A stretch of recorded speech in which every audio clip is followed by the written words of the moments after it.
મિત્રો, સુરેન્દ્રનગર જિલ્લામાં ખેડૂતો પોતાના ખેતરમાં વીજ લાઇન પસાર ન થાય એ માટે શાંતિપૂર્ણ રીતે વિરોધ કરી રહ્યા હતા. એ સમયે મોટી સંખ્યામાં ત્યાં પોલીસ ઉતરી આવે છે, ખેડૂતોને વિખેરે છે, ખેડૂતો સાથે દમન કરે છે, એમની અટક કરે છે અને ખેડૂતો એ જે કોઈ તાળાબંધી કરી હતી ત્યાં પોલીસ પોતે, જે પોલીસની ફરજ છે કોઈ તાળા તોડી જાય તો એમને પકડી અને એમને સજા કરવી, એમની જગ્યાએ પોલીસ પોતે તાળા તોડતી દેખાય છે.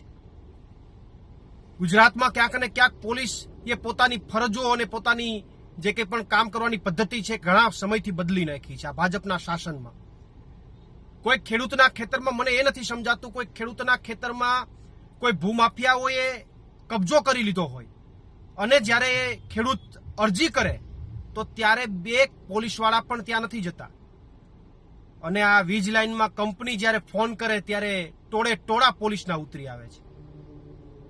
જ્યારે ખેડૂત સાથે કોઈ અત્યાચાર થાય, દમન થાય, લો એન્ડ ઓર્ડરનો ભંગ થાય ત્યારે ખેડૂત જો પોલીસને ફોન કરે તો બે પોલીસવાળા પણ ત્યાં દેખાતા નથી અને અત્યારે ખેડૂતોની વિરુદ્ધમાં પોલીસના ટોળે ટોળા ઉતરી જાય.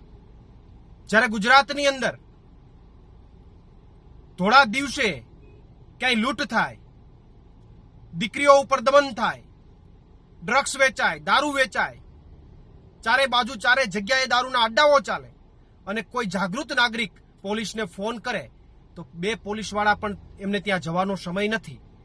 પણ જો ખેડૂતની વિરુદ્ધમાં વીજ કંપનીની જે કંઈ વીજ કંપનીઓ છે એમને ફોન કરે તો પોલીસના ટોળે ટોળા ઉતરી જાય. આવી અસમાનતા કેમ? આ ક્યાંક સરકાર ઉપર અને પોલીસ ઉપર પણ પ્રશ્નાર્થ ઉભા થયા છે. ત્યારે હું સુરેન્દ્રનગરના ખેડૂતોને આશ્વસ્ત કરવા માંગુ છું કે તમારી જે લડાઈ છે એ લડાઈમાં અમારું સંપૂર્ણ સમર્થન છે. આમ આદમી પાર્ટી વતી સંપૂર્ણ સમર્થન છે અને આવનારા દિવસોમાં સુરેન્દ્રનગરના ખેડૂતો સાથે ચર્ચા કર્યા બાદ જે કોઈ પણ સ્તરે લડાઈ લડવી પડશે એ લડાઈ લડવાની પ્રવીણ રામની પૂર્ણ તૈયારી છે અને પ્રવીણ રામ એક ખેડૂત નેતા તરીકે હું એ સુરેન્દ્રનગરના ખેડૂતોને બાહેંધરી આપું છું. પ્રવીણ રામ, પ્રદેશ ફ્રન્ટલ અધ્યક્ષ, આમ આદમી પાર્ટી.